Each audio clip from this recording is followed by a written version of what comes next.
All right, guys, welcome to Lady Problems, your source for powerful, honest, vulnerable conversations about the struggles we all face and how to get through them so we can be stronger together. I'm your host, Casey Jade, a Vegas based personal branding and boudoir photographer. I help women who want to see a positive change in the world start with themselves by helping them take back their time and step into a stronger sense of self worth from the boardroom to the bedroom. And today we have an amazing guest, Miss Amber De La Garza, the productivity specialist. She is a very highly sought after coach and speaker and trainer and writer. And she's the host of another amazing podcast, the Productivity Straight Talk podcast, and also the creator of the S.T.O.P Leverage Formula. She helps business owners improve their time management and elevate their productivity to maximize profits, reduce stress, and make time for what matters most. Hey, Amber. Hey, thanks for having me. That was Absolutely. awesome. Flawless Yay. intro. Yay. That's amazing. Hey, this is the fifth time. Practice makes perfect. We're working on Yeah, it. that's great. That's great. Well, I'm How's really looking forward to chatting with you today. Thanks for the invite. Absolutely. I'm so excited for you to be here. And I love that you're in your office. Are you working from home? Are you working from the office? How's quarantine been for you? Yes, so this is my home office, and so I've Mm. always not always, I mean, for years and years, I've worked from home in my home office. So, no, on the work front, where I work hasn't much changed, but how we work because of all the new hats we wear and the situation, definitely things have changed around here. Quarantine overall, we're doing good. I happen to have a husband that is pretty much an introvert and a son that loves to be home as well. So for me, I'm the only one crawling up the walls to leave the house. So that, is going pretty well because they're not also crawling up the walls to go do things and be out in the world right now. That's awesome. And I love that you already had your home office set up. So you already had those boundaries to where, like, hey, mommy's working, wife's working. Yes, I have a door. And, for example, just before this, I was recording my own episode of Productivity Straight Talk and then jumping on here. So, you holler out and you're like, quiet, recording. And they know what that means. And so that does work for us because I've already communicated when I say recording what I need, what type of quietness I need for sure. Absolutely. Yeah. The only thing that's gotten in the way of my recording is sometimes my cat will be in the same room as me trying to knock something over. And I'm like, dude, I'm recording. Do you know what that means? Yeah, for sure. I actually have a huge German Shepherd, like 120 pounds. And when my husband wasn't at home, he would be with me all the time. And he's become a very good dog that is well behaved when we record.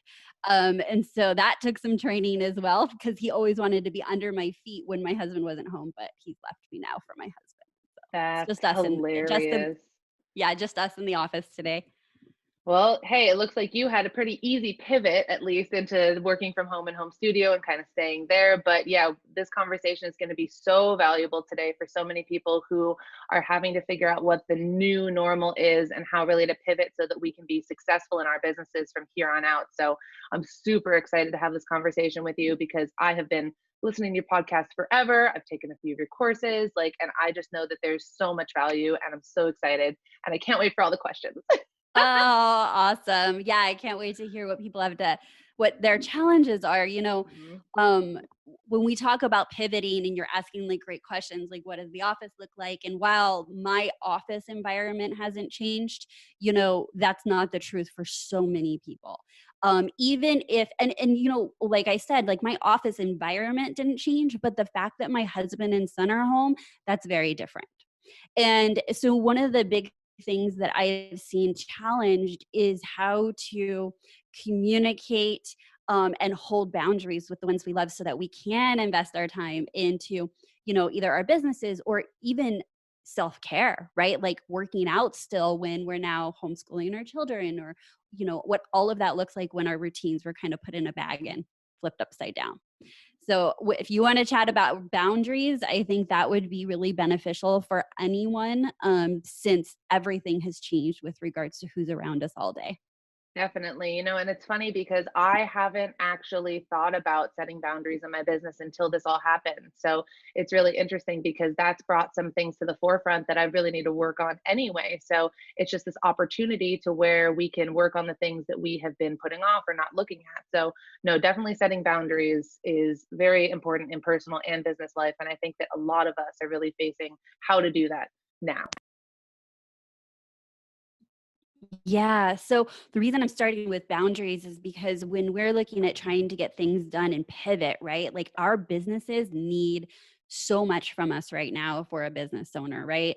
And so we have this pull of our loved ones are at home, everything's changing, but also our business needs us to still show up in, even though that may look very, very different. And so what I would recommend is a three-step approach to, creating boundaries, communicating boundaries, and holding boundaries. All right. So let's start with number one, which is identifying what boundaries you need. We think that these people that love us should just know what we need. And like when we're in the office, that means work time. But look, I've been married. Yeah, I've been with my husband for over 20 years and he's still not a mind reader. Like I just can't. He's not, no matter how much I think he should be. And so it is our responsibility to first know what it is that we need. And this may look like, if you were used to working 8 hours a day, 9 hours a day, like if you're really honest with yourself, what is the minimum that you need? Do you need 3 hours? Do you need 2 hours that, you can communicate to your kids or your loved ones or whomever is in your environment that this is your distraction free work time? You can also get really clear about, oh my gosh, I've just felt so out of whack, like I'm not working out anymore because I don't go to the gym. Well, maybe you're identifying that you need 45 minutes of like you time to work out or go for a walk. And oftentimes that means we have to communicate that to the people around us to ensure we show up that way. So definitely identifying it. And then step number two, once we have identified it, is to lovingly communicate it. This is the part that gets us all, right? Like we're just like, okay, I just don't you know I need time to do X, Y, and Z, or like, no, like leave my office. Like that's not how we want to be. We don't want to communicate it, frustrated in the moment. And so I really recommend that you communicate what you need clearly, but also ask them what they need. Casey, I think that a lot of us are finding our spouses at home and they're also working maybe remotely. Mhm. And so how are you negotiating who's taking the lead on homeschooling or parenting or, more dinners in and all these extra responsibilities? And so I say lead with asking what they need. What do you need during this time? And you may be surprised with what you get. I asked my almost 10-year-old, he turns 10 tomorrow. And, Oh, happy when I was birthday! getting, Yay! yeah, right. When I was getting ready to really like explain to him, like, I need undivided time in my office in the mornings. I first asked, well, what does he want to see? And this is way at the beginning of quarantine.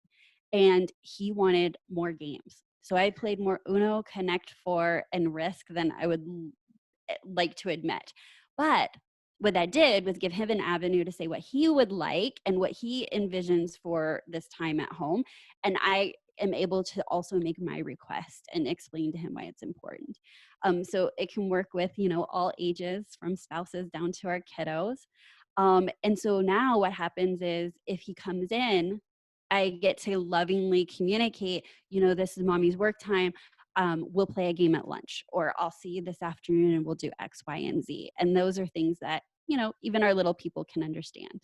Definitely. Well, and I'm sure that like that's with the positive reinforcement. Even when you're giving feedback to somebody, you're supposed to start with the positive reinforcement and then put any criticism or critique or anything or constructive criticism in there. So I love that because you're starting with them, and it's so many people are always, what's in it for me. So if you make them feel much more cared about and seen and supported when you're asking them what they need first. And I love that you started with that. I think that that's a great way to do it. And there's a sentence in my life that I have really been putting into place more frequently, and that is, how can I support you? And I love Yes, that. I love that. And so when you lead with that, it's kind of like, well, they're excited to like support you because you've just asked about them first, right? You know, the other point to that is not just like asking what they need, but I like to throw in the why. Like, look, I need this because my business and I'm looking to do X, Y, and Z, or I have clients that need my attention, or you can say I'm working out so that I'm much more less stressed and like present with you later in the day. And that's even for like our loved ones, like our spouses, right? Like, hey, I just need me time, quiet, like everyone's in the house. Don't be afraid to ask for what you need, whatever that looks like. But then once we ask, we think now magically they should just, abide by these boundaries. And I'm here to tell you that does not happen. Stop thinking it happens. It's not like you're literally thinking in non-reality. Like they are going to push your boundaries. But it doesn't need to mean anything. Like it doesn't mean like, oh, they don't, respect my business or they're not giving me my time. This is a new behavior for them too. So if we just assume they're going to push the boundaries, now we need to make a plan for when that happens. And so here's what I recommend. Always hold the boundary and re-communicate the initial message. Let them know that you can circle back or you'll be out of the office or you'll be done with your workout in X amount of time. Keep holding the line when they try to break that boundary, because they will. And the first step actually is, let me back out. So you're going to hold the boundary and you're going to keep communicating it to them. But I love this scenario, and I should have said this first, is what if you said, every morning at 8:00, mom needs a workout for 45 minutes. And they're like, okay, we support you. We'll give it to you. And then it's 8:40, it's 8:30 and you're scrolling social media or you slept in or you didn't show up for yourself. So really holding those boundaries is first setting an example of how you respect your own time. And then with that credibility and showing up and abiding by what you asked for, you can then expect that other people will respect that same boundary communicated. So it's a kind of two approach. Yes, they're going to push it and you want to hold it, but you gotta show up for yourself as well. Oh, definitely. But you know what? I think it's actually a lot easier when you have somebody else pushing your boundaries versus just trying to hold boundaries with yourself. If you could touch on that, because holding ourselves accountable when there's nobody else in the house and we're working from home is a little bit different. Yeah. So okay, so you said it perfectly, is that there is this uncanny ability to show up almost as if we're two different people. When we have external accountability, like a client meeting or something to actually do, like a project, when other people know about it, we're showing up and we're doing our best work. When we have to have something on our calendar that only we know about, like only us, now we get into this thing saying, yeah, it's okay to negotiate. Okay, maybe tomorrow, maybe next week. It wasn't that important. And what I would encourage you to do is you already have within you the ability to be in integrity with your word because you've shown that with how you show up with others. And so having that relationship and seeing it as a form of respecting yourself, and that you're building that same thing that I was just talking about with boundaries, is that when we respect ourselves in our own time, we can now expect that the world does. Whomever that is, your bosses, your friends, your colleagues, because you're showing by example how valuable, your time is and how you show up for yourself. I love that. Have you seen, since this whole work from home thing started, have you seen clients trying to reach you during during like outside normal business hours? And how have you handled that? Yeah. So, no, I have not, but I'm going to tell you why, because that's a great question. In fact, I was just creating an episode on Productivity Straight Talk, like outlining it, and this topic came up. Woo! And here's the deal. People, they know they're talking to someone that respects her time, right? Like I'm the productivity specialist. I teach on time management. And I was explaining this to my assistant as we were bouncing ideas off of, and I was like, but that's just a title. Like really it's how I show up and respect my time, and anyone can do that. And so when we're looking at people breaking boundaries, it's the same thing, like text messages after hours or voicemails, is you should have had a conversation up front about how you are available to your clients. Then if they do come and talk to you on a Sunday or over the weekend or at night, you can remind them about that. Like, hey, my business hours are X, Y, and Z. I will return all messages then. It's about having the conversation ahead of time when everyone's all happy. And then it's just like a friendly reminder and it's not confrontational. Big difference about that. So just setting that boundary and then lovingly enforcing it. I love that. Yes, exactly. And knowing that, hey, if you don't have that boundary now with like your clients or whomever, is if you see that being broken and it's always pulling at you, you're like, no, I'm not going to, return that message that came in at 8:00 at night. Well, you still saw it. Now it's on your brain. Then now you see an opportunity that you can now apply a new boundary, is that you can let all your clients know you would appreciate communication via this channel between these hours. Like, don't text me, i.e. don't text me at 9:00 at night, right? Right. Yeah. And expect a response. I know. That's awesome. Exactly. And okay, hold on, listen. If you respond, they will forever expect that you respond. And now you have that added weight. So the best thing you can do if you are trying to communicate this is hold the boundary by not responding till your normal hours that you've communicated to them. Because if you're like, oh, well, I saw it, like nothing really is going on, I'm going to go ahead and respond. The next time it comes in, they're going to think, well, they did last time. Now they're just ignoring me. Absolutely. So set a reminder for the next working hours, respond to that person then.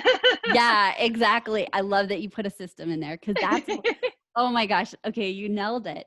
Is one of the reasons why we tend to want to just respond in real time is because we're thinking, if not now, when? Like, how am I going to remember? And so I love that you said, set a reminder, follow back up with it during a time that's most convenient for you. Oh yeah, there's definitely been times where I've had people text message me so that I can leave it unread so that then when I'm going back to my working hours, I can then action it because it's unread. So if I don't set the reminder, then I either mark it as unread or have a system to try to put it up on top. Yes. Yeah, I do something similar. Like I pin the message to the top, like the text message or whatever. Yeah. That's actually a good tip for like if your friends or your family are reaching out to you in the middle of your business day, is the same thing. So you can say, you know what, if you want to reply quickly, you can reply if you want, or you can say, you know what, I'll circle back with you tonight after dinner. And then it's done because you know that when you reply, then they reply and then you reply. And now it's a consistent distraction during the day.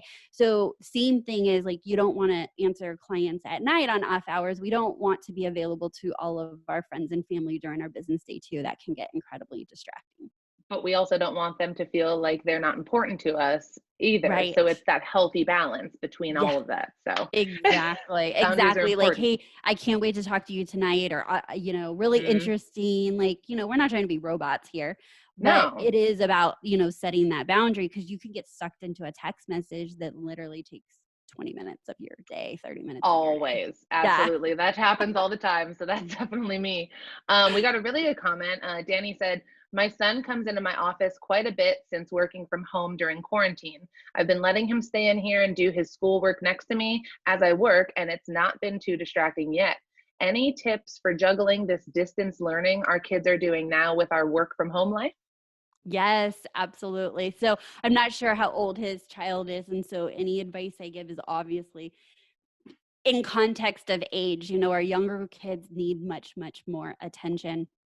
I can just explain to you like what I have done and some of my clients have done is, when this first started, I think the pressure was like, oh my gosh, we're going to mess our kids up if they're not like really going to school and like have this, all this structure and, that type of stuff. And so the approach that I took was, yes, I wanted my son to learn these subjects, but I empowered him to come up with creative ways that he wanted to learn it. So like science, he gets to have a lot of fun with science, or creative time.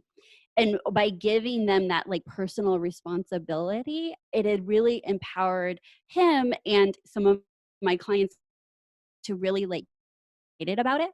Because when their kids aren't excited and they're doing something they don't want, it's far more exciting to distract us, right? And they want into our world.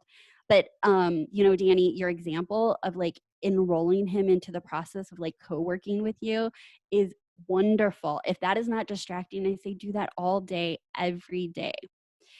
The other advice that has kind of run rampant through my clients is that your normal workday has to shift, really. Like our workday was in alignment with when our kids were at school, like that. For most of us, that wasn't by accident. And so when our kids need us to help them, our younger ones in school, maybe it's from 9 to noon at lunchtime or whatever your school schedule is.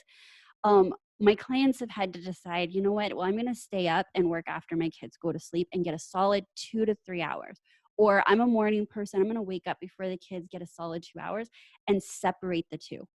Because this trying to do both, and while we may not feel distracted, what we feel like is we're not giving our business everything it needs, and we're not giving our kids all that they need is their attention.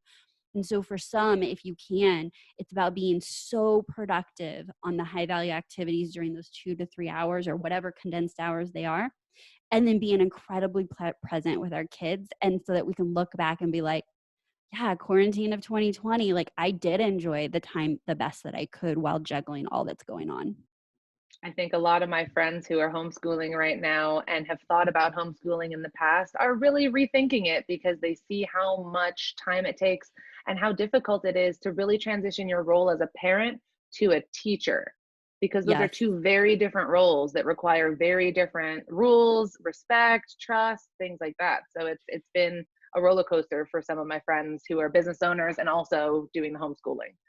Yeah, and I'm sure we're speaking to a lot of people that are local. Like our kids are going to be out of school in about a week, right? Like that's the end of our school year. And so the conversation now is, okay, so how do I keep my kids busy and occupied and maybe not learning in the formal way of like algebra or math, but like what are they doing to be stimulated? Because the fear for many of us is they're just going to be on electronics, and while we're trying to hold the fort down and work, but that doesn't always feel right for everyone. And so I would encourage you to start talking to your family and enrolling your kids in the idea of, what does the summer schedule look like? Like what type of activities, what time is it going to be, we're all together versus you're going to do solo activities, or, what are the rules of engagement of like, when are you hanging out with your siblings versus individual playtime, and which is, YouTube and video games and things like that.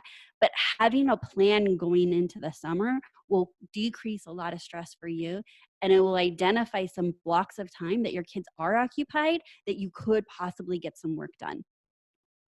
Definitely. All the boundaries. I love that. Yeah. Yeah. Did we have any other questions? Nope, not on that. I think we are good to move to what the second tip is.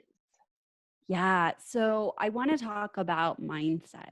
I think that Mm, there's a lot of business owners here specifically listening. And Casey or myself or anyone could literally show up and like wave a magic wand and give you the perfect strategy to navigate these certainly uncharted territories, right?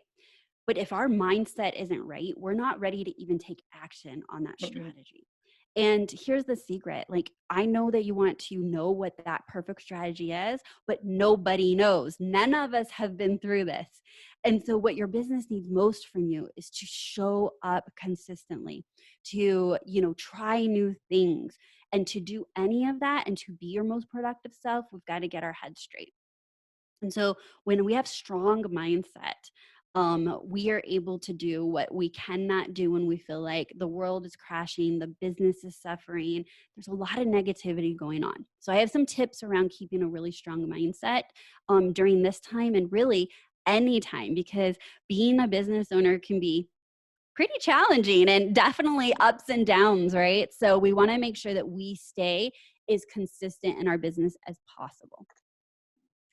The first strategy that I would say that's going to help our mindset in this time is to look for positive proof. So there's a few places that we can look for positive proof, but what essentially we're doing is trying to look for the good, like what is possible. And I would encourage you first to look at yourself. Look, are humans and we have done hard things, right? Like, I don't know about you, I'll speak for myself. Like, I can look back at times in my life where you're like, how am I going to do that? I don't know what the right next steps are. This feels really hard. And now it's a distant memory. And so if you can look back at your own history and say, wow, I've done hard things and I can do hard things again, that's going to give you the fuel to do the hard thing it's going to take to fight for your business and keep showing up day after day, even when things are not really amazing in our current situation. And then the next place I would look for positive proof is actually your peers, people out in the industry. Like you leading this, having this conversation, Casey, is positive proof of how to turn opportunity to serve those around us. And while you're serving them in this type of platform, you're also serving them as inspiration of like, oh, you know what, she's doing it, I can do it too.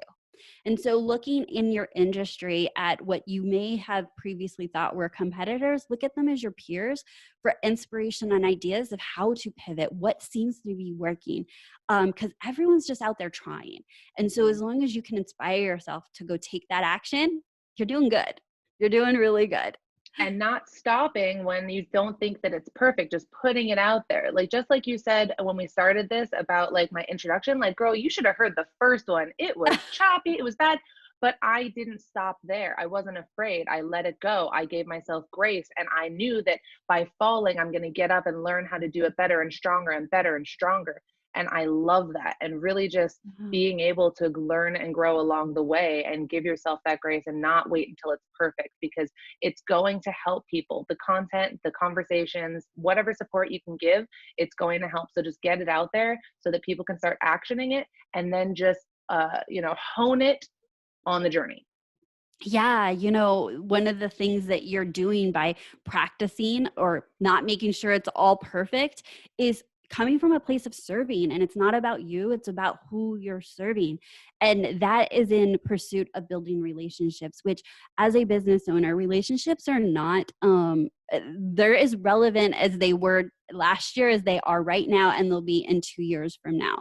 And so whatever you can do in building relationships, that's like the essence of marketing and visibility. It's showing up, letting people know how you can help them, and being really visible. Because if they're not ready to buy now, or they're not ready to do business with you now, showing up now is literally building that relationship so that when things normalize, they know who you are and they're thinking of you. And so those are the types of activities that if you invest in today, you're creating assets that will serve you into the future as those relationships mature and opportunity comes from honest relationships from coming up from a place of service. Absolutely. I love that. And on the subject of positive proof, one thing that really has helped me during these weeks of quarantine, there have been days where all the days kind of merge together because we're staying at home, right? So one thing that's really helped me with the positive proof is going back through that day and what I did accomplish, and focusing on Mm, all of the tasks that I did accomplish and feeling so productive in those times. Or else if I didn't look at that, then I might say, oh, I didn't get much done, I didn't get everything done that I wanted to. But by doing the celebrating the small wins, it really gives you that drive and that kinetic energy to keep moving, because an object in yeah. motion stays in motion. Exactly. And what you focus on expands. We've heard that, Hmm. right? And so at the end of the day, if you've, had 20 things on your list and you only got 15 done, we all know we're focusing on that 5 that didn't get done. And we're like, oh, I didn't get it done. I'm behind. I got things rolling over. And what you're choosing is to say, I nailed it with those 15 things. And that positivity will then ripple into action tomorrow instead of going in tomorrow already overwhelmed, feeling defeated. And also what you were doing, which you may or may not have realized, was you're actually separating your feelings about the day and you're looking at the data. The data said you got whatever 15 things done. The feelings said you still didn't hit the benchmark. Like that, I mean, that's like, and I feel X about it, whatever that is. And so I love that you're like, nope, I'm going to focus on what the data says off my to-do list that got done. And that feels really good. Definitely. We had a comment. Ed said, we are our worst critics. I sent a photo to a client and she responded with, it looks amazing. And I'm guessing that he thought that he could have been he was saying that it wasn't to where he wanted it to be, but a lot of the things that we see, our clients don't see. So yeah, we definitely are our worst critics, Ed. But yeah, no, you're doing great work, buddy. Yes. I mean, Ed, hey, you're the professional, like you're the expert. And so like your A work is like probably not even what they could comprehend. So if you think you're going to grade yourself a B, they think it's amazing. And now you get to take that time and go reinvest it in the next client that needs your amazing work. Absolutely. Yeah. So how do you work? Do you do like meditation exercises to strengthen your mindset? Like what ways have you built your positive and powerful mindset? Yeah, so there's two major ways. One is customized affirmations. And when I say customized, for the time we have here, like do not go buy or use or borrow someone else's affirmations. They'll never feel right. And so I actually have a whole episode on my podcast about affirmations, but the key is creating customized affirmations that feel right for you, that are positively embedding and reprogramming, because we are consuming a lot of negativity out there. And there's a lot of things that we can believe about ourselves if we let the world tell us. And so I would rather wake up and program my mind about what is positive and what am I doing today to achieve my goals. Those are great types of affirmations. Like um I always have time for what matters most. That's one of my Mhm. affirmations. Okay. What that does is it feels good and it's creating personal responsibility. I'm the one that gets to decide what matters most. And so instead of saying something like, I always have time for everything, or I always have enough time, well, no, that might not feel right. And so you're not going to believe it, and your brain is smart enough to shut it off. So find something that is positive, that will support you, but also feels very real for you. And then the second way is gratitude. Now, prior to pandemic, gratitude was a process of my morning routine. And at some point, honestly, really early on, that was not enough to get me through the day. I couldn't do it once and be like, yeah, I filled that tank, I'm good. And so what I realized was I needed to be like washed over with gratitude for the smallest things, the biggest things throughout the whole day, to keep that constant mindset, because you could be great and then happen to hear a headline or find out somebody close to you was sick or whatever. And you're like, whew, and you're kind of taken right back. And so to battle that and keep it in balance, I would say continual gratefulness for things all around us. Definitely. And one thing that I've really begun to reframe is, instead of saying I have to do something, saying I get to do Yes. this. Yeah. Yeah. Subtleties, our words matter so much. Renee said, this is so me. I know I'm getting things done, but I don't feel like I'm as productive as I should be during this time. Yeah. So, Renee, productivity is a buzzword where we all have a different definition, right? And so, I like to be very clear in that definition so that we're not throwing everything in that bucket, um, and thinking we have to do more and more. So, productivity, as I define it, is investing your best time. So, think about, your focused, distraction free, like when can you do your best time? I mean, when is your best time and your best work into the activities that will propel you towards your goals. And this is a framework that can lay over personal goals like health and working out, or business goals. And it's highly customizable. But the key here is that you need to be ruthless with what are those few activities that, if done, have the biggest impact on your goals. And when we do that and we are our most productive selves, we're making that headway that feels really good. But when we actually broaden that definition, and it's just like everything on my to-do list, or, checking emails and check, that was, i.e., a productive day, we're going to still feel empty at the end of the day because we didn't make any forward motion to those big goals. And so my advice is that we really only want to be productive maybe a few hours a day, like, because we're holding that definition so sacred. And then the rest of the day is all the other things that takes to run our lives and our businesses, because we need to separate them. All activities are not created equal. No, all activities are not created equal. Oh my goodness.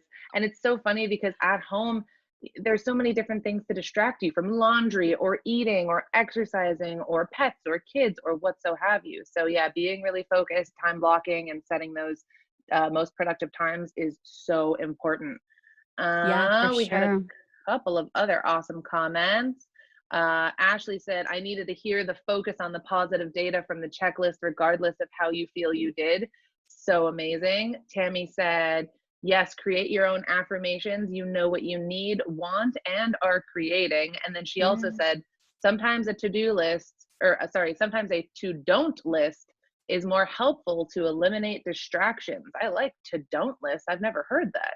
Yeah. So what you want to be sure of is if you like, there's a couple ways to do this, but what's coming up to mind for me is, you may have all these great ideas and you think they all have to be taken action on, but there's so much value in being ruthless with what are the priorities? Like, what am I really going to focus on? And so some of those ideas and some of those tasks just go to the to do not list, right? Or if they do need to get done, do they need to be done by you? Can they go to the do delegate list? And we seldom actually filter all of our tasks through, does it need to get done? Does it need to get done by me? And does it need to get done now? Those are the 3D questions we want to ask ourselves. And then, so one thing that I have struggled with that list is that bottom part of doesn't need to get done now. It kind of just keeps getting tacked on to the next day and the next day, because Parkinson's Law, we give a task as long as the task will take as long as we give it, right? So Hmm. uh, trying to have like one day where I focus on the things that I said didn't need to get done now, and having just like a time block to focus on those things has been really helpful. Yeah. So I actually love to wrap my week up like that. I call it my power hour. And by the way, that just sounds really good. Maybe it's a power hour and a half for you. Maybe it's 2 hours. It's like all Power of these. hour with wine. Yeah, exactly. Yes, right? Because you don't want those little things to distract you during the whole week. But what happens is while they were never coming up to the top as a priority, forgotten about for 2 weeks or 3 weeks, now they're fires. And now they're going to actually pull your attention away when it's not ideal. So I love wrapping up a week with a power hour of getting all those little things done. And I love it on Fridays because I'm like, check, and I get to check out for the weekend, right? Like kind of closing the loop on all of those little things. And then you get to feel good about that and have gratitude for going back to the things that you didn't hit during the week, so that you have a positive mindset going into the weekend. There you go. Well done. You Yay! wrapped it all up. Circling that up. I love that. It is Uh, full circle for sure. Lorianne said, gratitude is huge. When I can't fall asleep, instead of counting sheep, I count blessings. I run through a list of everything I'm grateful for, and lull into a lovely slumber. And then she said, so proud of you, Casey. Love you, Lorianne. You're so sweet. That is amazing. I never thought of doing that. When I'm up and trying to get back to sleep, if I've woken up, I try to count my breaths, like in one, out two, in three, out four, until 10, and then I just start over again. But I'm going to start counting blessings. I love that. That's awesome. It's creative. The most creativity I had about that was telling my son to start coloring the sheep because he's like, I got to 100. I'm still awake. I'm like, okay, then like imagine what color they are, and like more like thinking and then dozing off. We That never is got so to the gratefulness, cute. but we should have definitely tried that too. That is so cute. I love that. No, and it's funny, they have some of those on my meditation app, they have sleep stories. And one thing that I've realized about how you fall asleep is just like you were saying, visualizing either the colors or the smells or the tastes or the sounds of what you're feeling. It really puts you in more of that dream state. So that's a really, really, really good way to do that. I love that. Oh, that's awesome. Mm, blessing counting. Yes, I love that too. And good explanation. I set really high standards for myself, which you know, Casey. Yes, Renee, no, I do know that about you. And that is one thing that I have always admired about you for sure. And but just don't let yourself get disappointed by the expectations that you're setting for yourself. Give yourself grace and just really count all the things that you've done well during the day. Don't let yourself bring yourself down. Yeah. Renee, I don't know about you, but I'm an Enneagram 1 and I also have very high standards. So this is something I've had to lean into and practice myself. And then also wrestling with like, do you lower the standards and like, is that really being your best self? And like, no, like, being over optimistic actually pushes us. And so there's this whole conversation. I did an episode, I think 2 weeks ago, about the downside of optimism. And it has everything to do with this topic of like, what happens when we're so optimistic on what we can get done in a day or a week and how that really messes with our mindset and the upside of being more realistic. And so if you're interested, I would go take a listen at that Productivity Straight Talk podcast. That one, and then circling back to that one you said that you have about the affirmations, is one of my absolute favorites. She brings her son on there and he goes over his affirmations that he does, and it's the most moving podcast I think I've ever listened to, and it totally made me get into the custom-based affirmations and is amazing. So yeah, no, you guys need to check out the Productivity Straight Talk podcast in general. Aw, thank you very much. Oh, yeah. All right, so we had boundaries and mindset with affirmations and gratitude. What's our third way? Our third way for a mindset is going to reclaim control. Ooh. Our mindset is like this feeling of like helplessness and like everything seems so out of control. And, look, it does really feel that way. And for many of us, we are focusing on that more than what we can control. And when we do that, what happens is we're literally throwing away our ability to make any change in our lives. And many of the things that we are focusing on that we cannot control, we never had control over, right? We did not have control over what's going on around us in the community or politics or that type of thing, like a day-to-day control. But what we do have control over is how are we going to show up? What is going on in my world within your home, in your business? Focusing on that will actually create a lot of forward movement in being able to take action and feel not overwhelmed. The feeling of overwhelm actually shuts us down. And so when we can focus on what we can control, we actually, kind of deplete that everything feels so overwhelming feeling and move into action. My favorite way of taking back control is actually leveraging what you spoke of earlier, which was momentum and small wins. And this has been me since my early 20s. It's a little insight into my brain. If I feel out of control, so maybe the house is a mess or something's going on in the business, just things feel like chaotic, you will find me in front of my refrigerator organizing that box. Comes out, everything goes in, everything is organized, everything has a place, everything got purged, and literally it could take me 15 minutes. And then I will just stand there. And it's a running joke. If I'm staring at the fridge for a long time, my husband doesn't think I don't know what to eat. He thinks I'm getting ready to like purge the whole thing for just a moment of gaining back control.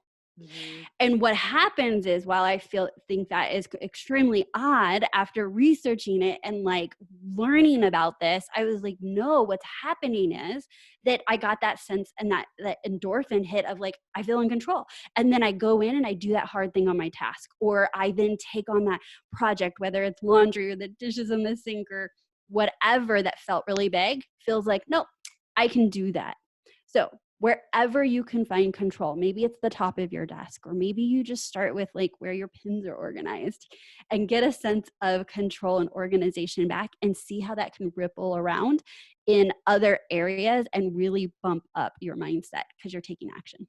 Oh my gosh, I love that. I absolutely love that. And hey, at least you're always going to have an organized fridge.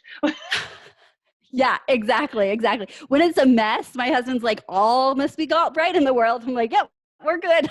Yep, we're good. No, that's amazing. And I mean, I've heard the phrase "eat the frog," trying to start with the thing that, at least in your mind, sounds like the biggest task that you have, and starting with that in the morning.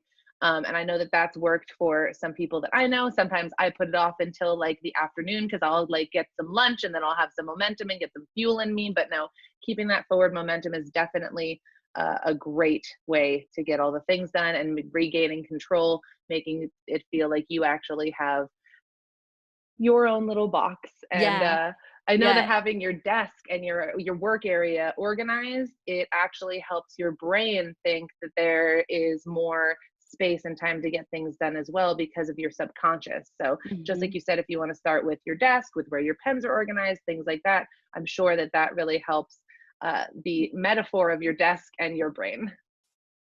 Absolutely. Thanks for bringing up that book. That is a great example of that being a majorly popular book, right? And this is the problem with productivity, is that people have been told a one size fits all, like this is the Mm, thing, this is what all successful people do. And then the majority of people try it, it doesn't work, and they're like, there's something wrong with me. No, there's nothing wrong with you. You're going to get me on my tangent. I personally, as the productivity specialist, I'm like a car that needs warming up. No, I am not going to jump into my highest value, hardest, most thinking task of the day. I'm going to really strategically put some things that need to get done that I can check off, and I'm going to build upon those wins. And then when I say I'm going to focus on that thing, I show up and I do it because I've realized that that's what I need is like small wins to like warm me up. And then I can dive with confidence, like, yep, I got this. exactly. Yeah. Exactly. So stop thinking you need to be productive like everyone else tells you to be. You know what? My mind was kind of completely blown because I bought this book called Daily Habits, and it went over the habits of artists and engineers and scientists and like all of these people of influence. And I realized that just like you said, it's not one size fits all. Everybody has their own way that they are going to do things. So if you don't fit into the miracle morning, if you don't fit into Eat the Frog, if you don't fit into this just box, it's because you need to figure out what works for yourself. You need to try different things until you figure out exactly what your most productive hours are and how you function the best. And you need to stick with that. Don't feel like you need to, conform to somebody Yeah. else's daily habit because everybody is so different. Yeah, 100%. Well said. I mean, that's just like a shame spiral. We think we should be this way and it doesn't work and we're not. And then we're looped back to mindset. Are we really going to show up our best if we think we can't do it the way everyone else is supposed to be doing it? And so I would say think of it as an experiment and then listen. So try waking up super early and doing whatever you think that people successful do and do it for a while. And then ask yourself, is this working? Does it need to be tweaked? Because you really will know what works best for you. You could be a night owl and be just as productive as a morning person that wakes up at the crack of dawn. So there is no fixed way to be. But what we do require is that you figure out your own secret sauce. That's the best way I can say it, is like figure it Yeah, out and then do more of it. exactly. And then you can figure it out for yourself. Yeah. I love Yeah. that. Awesome. Great. Okay. So then, so we talked about the mindset and we talked about that, boundaries and reclaiming control. I want to talk about, investing your time right now. And I'm saying that so like cautiously because I have talked to hundreds of business owners and not a single one has said, I have more time now. And there was this whole thing going around is like, oh, you have more time and things have slowed down and you should be doing. And then a backlash of why can't I do like what's wrong with me? I can't do all these things during the pandemic. And so I want to cautionally say that we just need to be selective with what we're choosing to spend our time on. And that this could be a great opportunity for you to work on projects or move something forward in your business or take on a huge personal goal. All of that is open so long as you're prioritizing your mental health and your mindset and strength over the pursuit of doing. Okay. And if you are in a place where you either have the time to do or you're going to make the time to do and that feels really right for you, I think that as a business owner, there are tons of activities that we can do that we're probably already on a list somewhere. And I'm going to tell you what that list is that you could bring from the future and plot right here, right now, and now make an asset. And that list is called the I wish I had more time, ...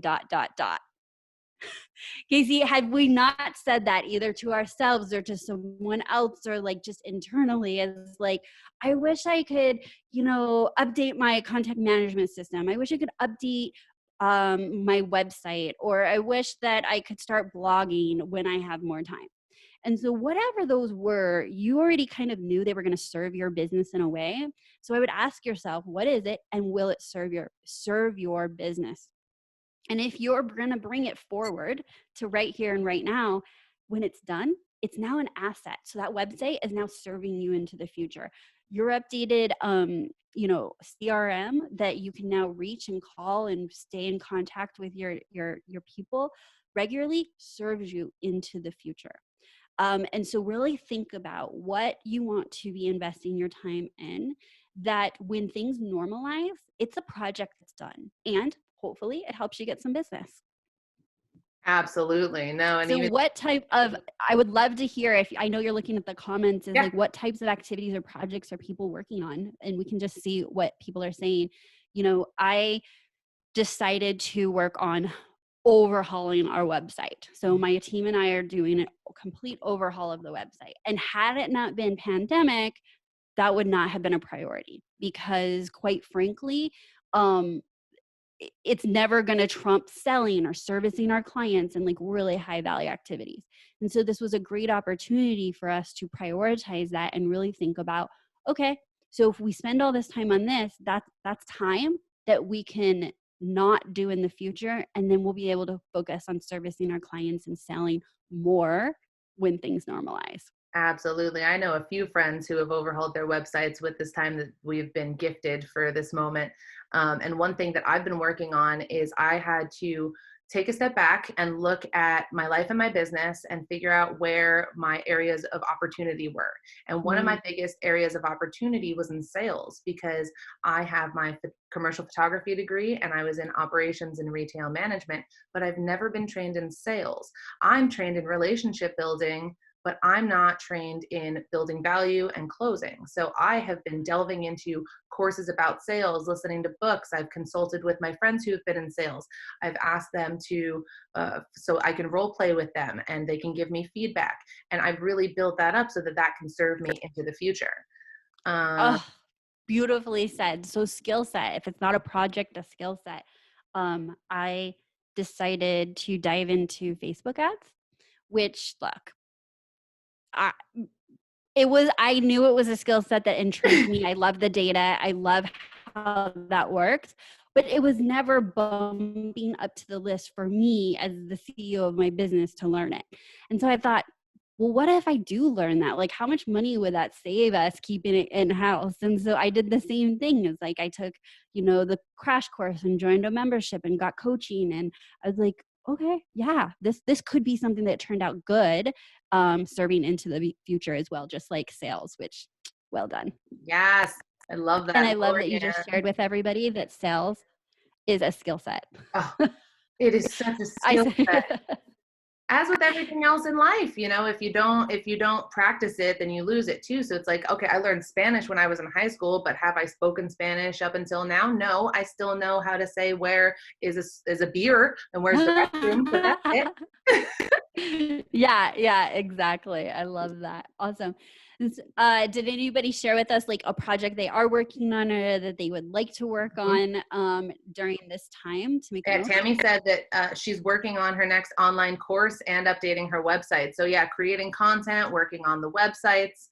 And Lorianne said, if we can step away from the programming that self-care isn't productive, it's equally important for mental and emotional balance so we can be fully ready and present for our task list. We're doing the best we can at any given moment. Yes, absolutely. Who was that? I missed the name. So Lorianne was the one talking about Lorianne. self-care, and then Tammy said she was working on her next online course and updating her website. That's awesome. Yeah, I think that this is a time to do so. And if it's not your time, like, look, I have one son. Like, if you have several kids at home, like, that's your primary thing right now. What I would encourage, though, is that while you may not be taking on these big projects that you see other people doing, is getting really clear about what is it going to take just to keep the plate spinning.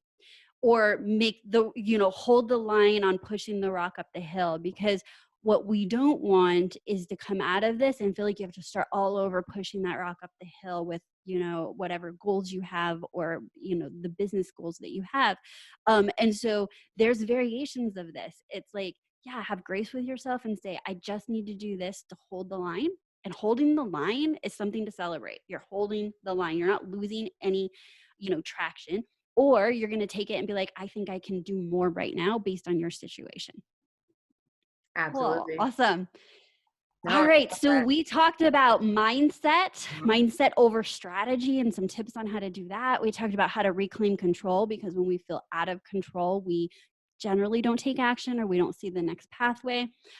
We talked about working from home and setting boundaries, and the 3-step approach to setting those boundaries, and ultimately redefining our expectations of what's possible when all is changed at home. And then also finding creative ways to serve your business in the future that you can invest in right here and right now. So if anyone has any questions, that is my tips on how to pivot during this time, is being incredibly um, eh, having the mindset of adapting and overcoming, Mhm. right? Nobody has the secret sauce. There's no perfect strategy. So thinking, what can I do? What feels right? What am I willing to try? And then having the ability to show up and try again every single day. Definitely. Oh my God, that is so amazing. Well, thank you so much, Amber, for sharing all of your amazing tips. Where can everybody find you? We did link to the Productivity Straight Talk podcast in the comments, so everybody can find that. And I will put any of the links to find you in the comments as well. But how can people work with you and find more of Amber? Yeah, absolutely. So you can go to my website, theproductivityspecialist.com. And I'm on Facebook. You can find my Facebook page, The Productivity Specialist, but I love hanging out on Instagram, and that's Amber_De La Garza. And come over and say hi. Let me know you heard this little chat that we had today, and I'd love to connect with you. Yay, that's awesome. Thank you so much, Amber. I hope you Thank have an amazingly fun and productive day today. And I love that the word next to your head is focus. I definitely have to put Ah! something big up there. Ooh, focus and passion. I love those. I love that you have those in your workspace. I've gotten a couple of stickers that I've put up so that I can constantly see them and be reminded of words like that to help reset myself. Yes. Yep. I love it. Thank you so much. Thanks for having me. This was so fun. Thanks for chatting. Absolutely. I look forward to our next conversations, and thank you so much. I hope you have a wonderful rest of your day, and I will talk to you soon. Okay. Bye. Bye.